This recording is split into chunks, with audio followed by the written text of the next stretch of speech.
Well, good morning, everyone. I first want to thank the Heritage Foundation and its president, Kay Coles James. Thank you for hosting me today. First as a private citizen and then as a member of Congress, and even today, the Heritage Foundation has shaped my thinking on matters of the world and public policy issue. I am grateful for that excellent work.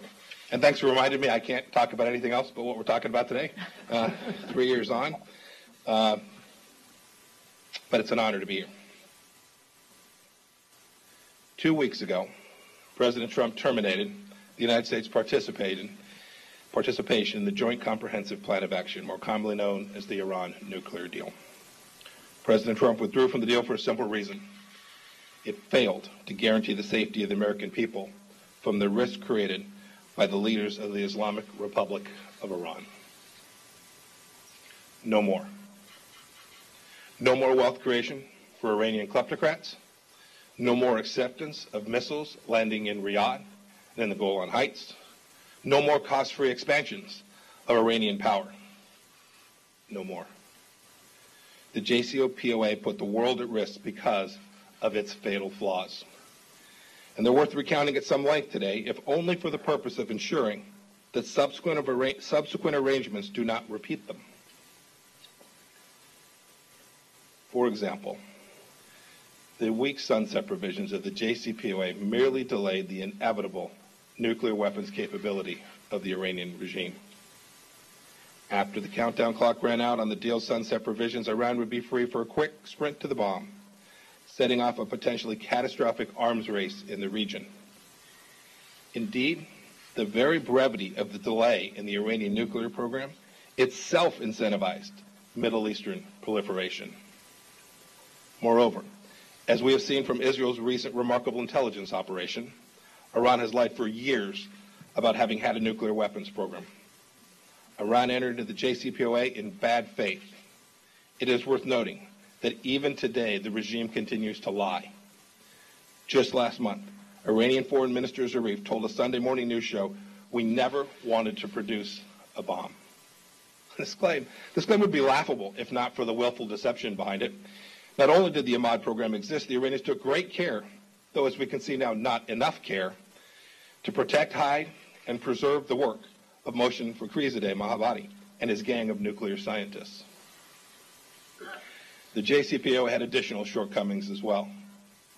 The mechanisms for inspecting and verifying Iran's compliance with the deal were simply not strong enough. The deal did nothing to address Iran's continuing development of ballistic and cruise missiles, which could deliver nuclear warheads. The JCPOA permitted the Iranian regime to use the money from the JCPOA to boost the economic fortunes of a struggling people. But the regime's leaders refused to do so. Instead, the government spent its newfound treasure fueling proxy wars across the Middle East and lining the pockets of the Islamic Revolutionary Guard Corps, Hezbollah, Hamas, and the Houthis. Remember, Iran advanced its march across the Middle East during the JCPOA. Qasem Soleimani has been playing with house money that has become blood money. Wealth created by the West has fueled his campaigns. Strategically, the Obama administration made a bet that the deal would spur Iran to stop its rogue state actions and conform to international norms. That bet was a loser with massive repercussions for all of the people living in the Middle East. The idea of the JCPOA as a strategic pillar of stability in the Middle East was captured perfectly by John Kerry when he said, quote, "I know the Middle East that is on fire is going to be more manageable with this deal," end of quote. Query whether the Middle East is more manageable today than it was when they embarked on the JCPOA. Lebanon is even more comfortable home for Hezbollah today than it was when we embarked on the JCPOA. Hezbollah is now armed to the teeth by Iran and has its sight set on Israel. Thanks to Iran, Hezbollah provides the ground forces for the military expedition in Syria. The IRGC, too, has continued to pump thousands of fighters into Syria to prop up the murderous Assad regime and help make that country 71,000 square miles of kill zone. Iran perpetuates a conflict that has displaced more than 6 million Syrians inside the country, 6 million Syrians and caused over 5 million to seek refuge outside of its borders. These refugees include foreign fighters who have crossed into Europe and threatened terrorist attacks in those countries. In Iraq, Iran sponsors Shia militia groups and terrorists to infiltrate and undermine the Iraqi security forces and jeopardize Iraq's sovereignty. All of this during the JCPOA. In Yemen, Iran's support for the Houthi militia fuels a conflict that continues to starve the Yemeni people and hold them under the threat of terror. The IRGC has also given Houthi missiles to attack civilian targets in Saudi Arabia and the Emirates and to threaten international shipping in the Red Sea. And in Afghanistan, Iran's support to the Taliban in the form of weapons and funding leads to further violence and hinders peace and stability for the Afghan people. Today, the Iranian Quds Force conducts covert assassination operations in the heart of Europe.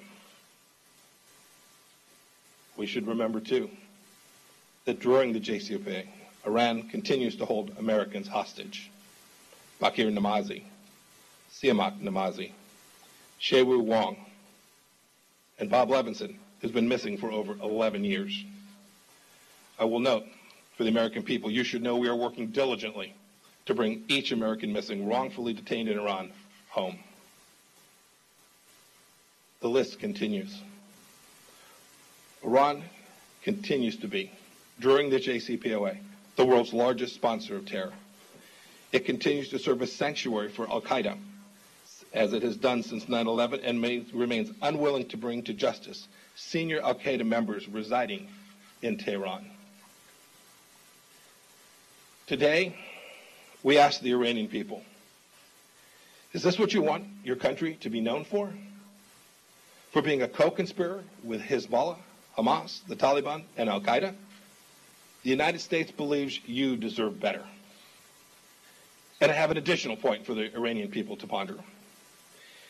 Here in the West, President Rouhani and Foreign Minister Zarif are often held apart from the regime's unwise terrorists and malign behavior. They are treated somehow differently. The West says, boy, if only they could control Ayatollah Khomeini and Qasem Soleimani, then things would be great. Yet Rouhani and Zarif are your elected leaders. Are they not the most responsible for your economic struggles? Are these two not responsible for wasting Iranian lives throughout the Middle East? It's worth the Iranian people considering. Because instead of helping their own citizens, the regime continues to seek a corridor stretching from Iran's borders to the shores of the Mediterranean. Iran wants this corridor to transport fighters and advanced weapon systems to Israel's doorsteps. Indeed, in recent months, the IRGC has flown an armed drone into Israeli airspace and launched salvos of rockets into the Golan Heights from Syria. Our steadfast ally has asserted its sovereign right of self-defense in response, a stance the United States will continue to unequivocally support. So the bet that the JCPOA would increase Middle East stability was a bad one for America, for Europe, for the Middle East, and indeed for the entire world. It is clear that the JCPOA has not ended Iran's nuclear ambitions, nor did it deter its quest for a regional hegemony. Iran's leaders saw a deal as the starting gun for the march across the Middle East. So, the path forward. America's commitment to the Iran strategy President Trump laid down in October remains. It will now be executed outside of the JCPOA. We'll continue to work with allies to counter the regime's destabilizing activities in the region, block their financing of terror, and address Iran's proliferation of missiles and other advanced weapon systems that threaten peace and stability. We will also ensure Iran has no path to a nuclear weapon. Not now, not ever. Following our withdrawal from the JCPOA, President Trump has asked me to achieve these goals on Iran. We'll pursue those goals along several lines of effort.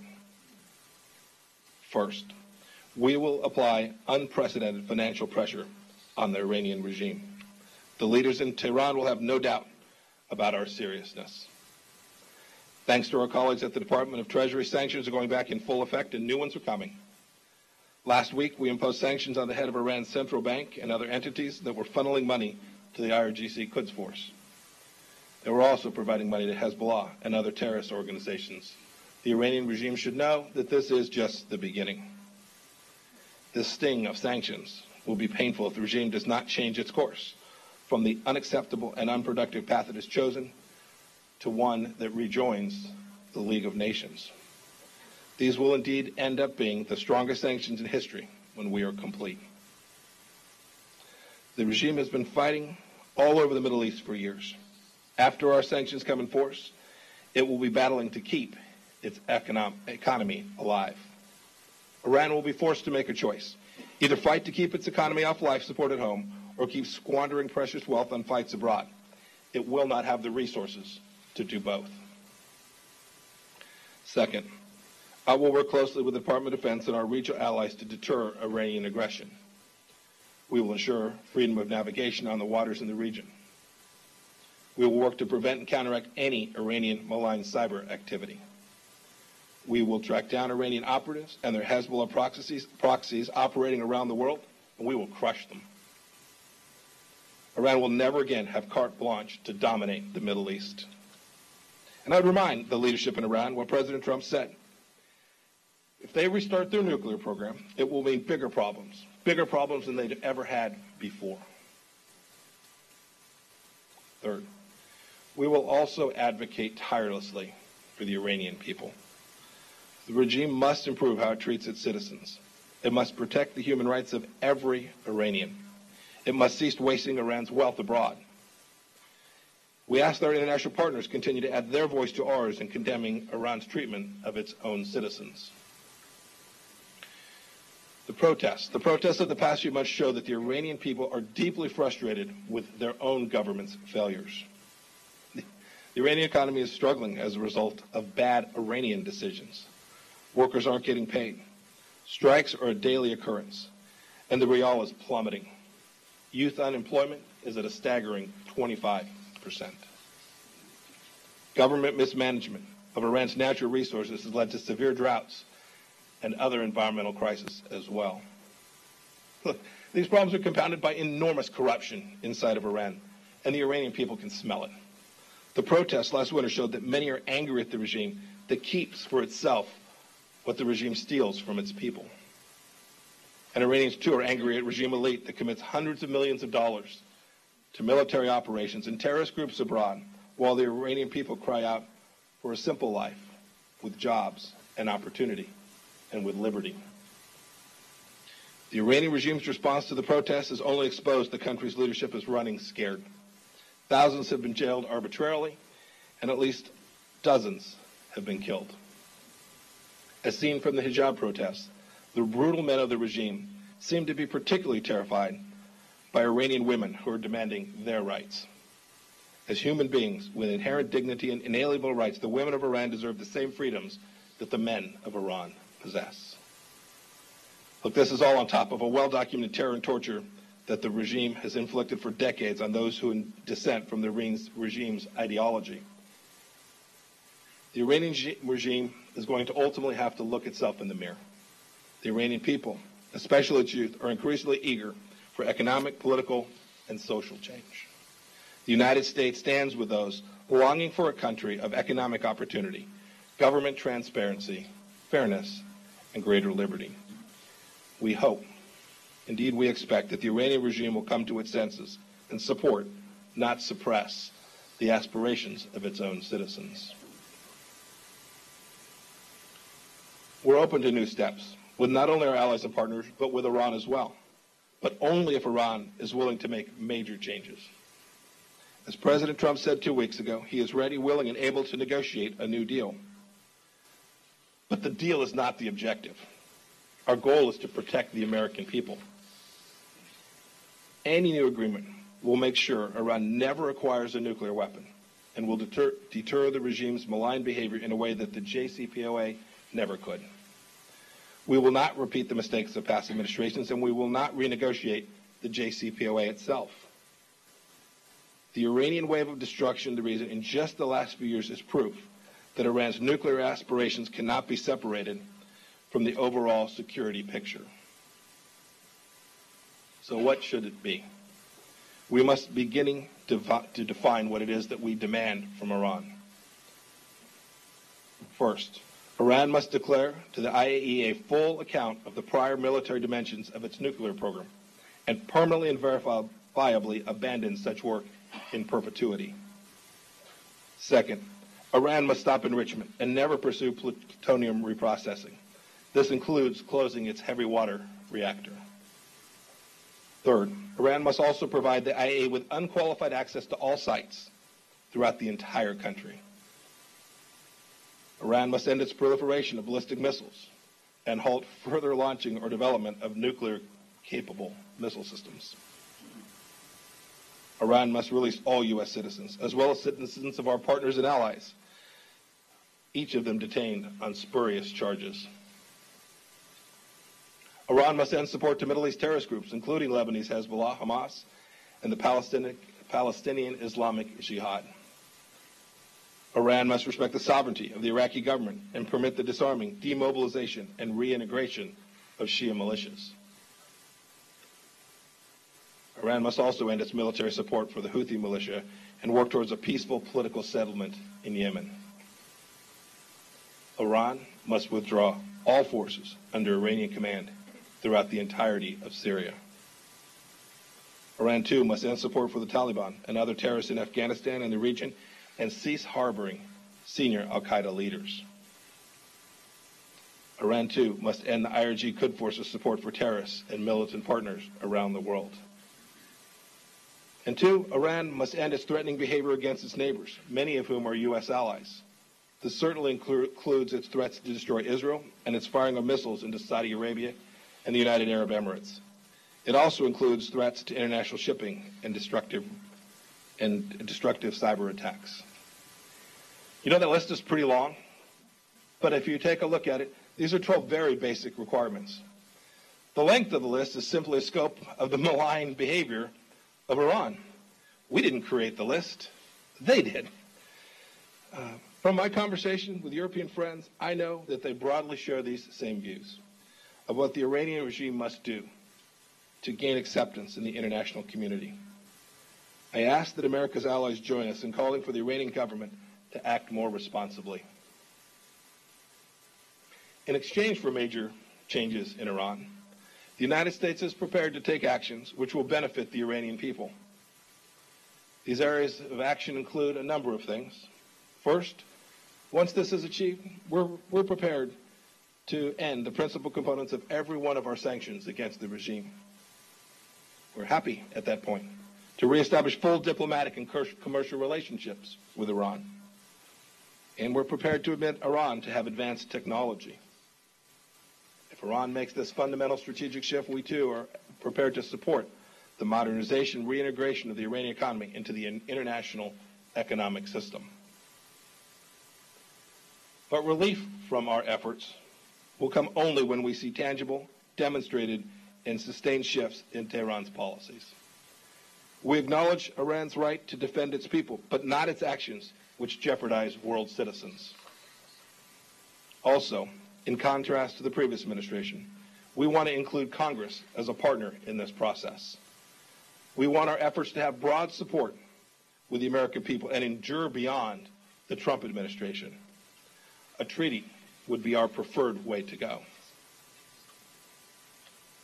Unlike the JCPOA, which was broadly rejected across both sides of the aisle, an agreement that President Trump proposes would surely garner this type of widespread support from our elected leaders and the American people. In the strategy we laid out today, we want the support of our most important allies and partners in the region and around the globe. Certainly our European friends, but much more than that. I want the Australians, the Bahrainis, the Egyptians, the Indians, the Japanese, the Jordanians, the Kuwaitis, the Omanis, the Qataris, the Saudi Arabians, South Korea, the UAE, and many, many others worldwide to join in this effort against the Islamic Republic of Iran. I know that those countries share the same goals. They understand the challenge the same way that America does. Indeed, we welcome any nation which is sick and tired of the nuclear threats, the terrorism, the missile proliferation, and the brutality of a regime which is at odds with world peace, a country that continues to inflict chaos on innocent people. Indeed, while to some the changes in Iranian behavior we seek may seem unrealistic, we should recall that what we are pursuing was the global consensus before the JCPOA. For example, in 2012, President Obama said, quote, "The deal we'll accept is that they end their nuclear program," end of quote. That didn't happen. In 2006, the P5 voted at the Security Council for Iran to immediately suspend all enrichment activities. That didn't happen.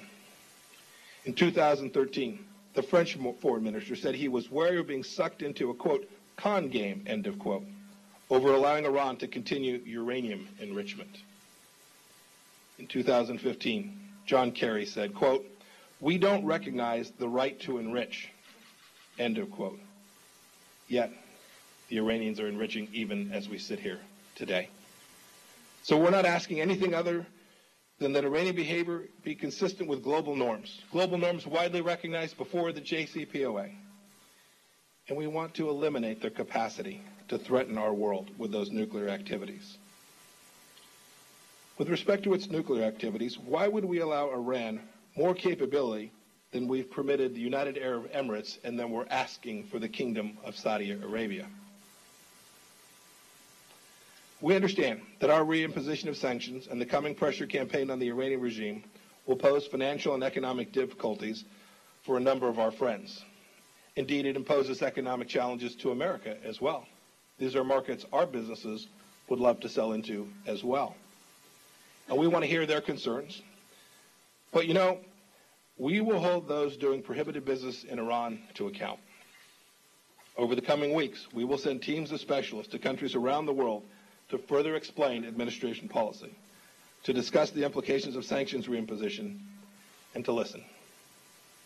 I know I've spent a great deal of time with our allies in my first 3 weeks. I know that they may decide to try and keep their old nuclear deal going with Tehran. That is certainly their decision to make. They know where we stand.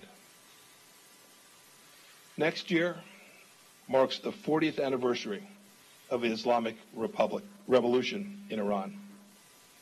At this milestone, we have to ask, what has the Iranian Revolution given to the Iranian people? The regime reaps a harvest of suffering and death in the Middle East at the expense of its own citizens. Iran's economy is stagnant and without direction and about to get worse. Its young people are withering under the weight of frustrated ambitions. They are longing to pursue the freedoms and opportunities of the 21st century. Iran's leaders can change all of this if they choose to do so. Ali Khamenei has been supreme leader since 1989. He will not live forever, nor will the Iranian people abide the rigid rules of tyrants forever. For 2 generations, the Iranian regime has exacted a heavy toll on its own people and the world. The hard grip of repression is all that millions of Iranians have ever known. Now's the time for the supreme leader and the Iranian regime to summon the courage to do something historically beneficial for its own people, for this ancient and proud nation. As for the United States, our eyes are clear as to the nature of this regime, but our ears are open to what may be possible. Unlike the previous administration, we are looking for outcomes that benefit the Iranian people, not just the regime. If anyone, especially the leaders of Iran, doubts the president's sincerity or his vision, let them look at our diplomacy with North Korea. Our willingness to meet with Kim Jong-un underscores the Trump administration's commitment to diplomacy to help solve the greatest challenges, even with our staunchest adversaries. But that willingness has been accompanied by a painful pressure campaign that reflects our commitment to resolve this challenge forever. To the Ayatollah, to President Rouhani, and to other Iranian leaders, understand that your current activities will be met with steely resolve. My final message today is, in fact, to the Iranian people. I want to repeat President Trump's words from October. President Trump said that we stand in total solidarity with the Iranian regime's longest suffering victims, its own people. The citizens of Iran have paid a heavy price for the violence and extremism of their leaders. The Iranian people long to reclaim their country's proud history, its culture, its civilization, and its cooperation with its neighbors. It is America's hope that our labors toward peace and security will bear fruit for the long-suffering people of Iran. We long to see them prosper and flourish as in past decades, and indeed as never before. Today, the United States of America is proud to take a new course towards that objective. Thank you.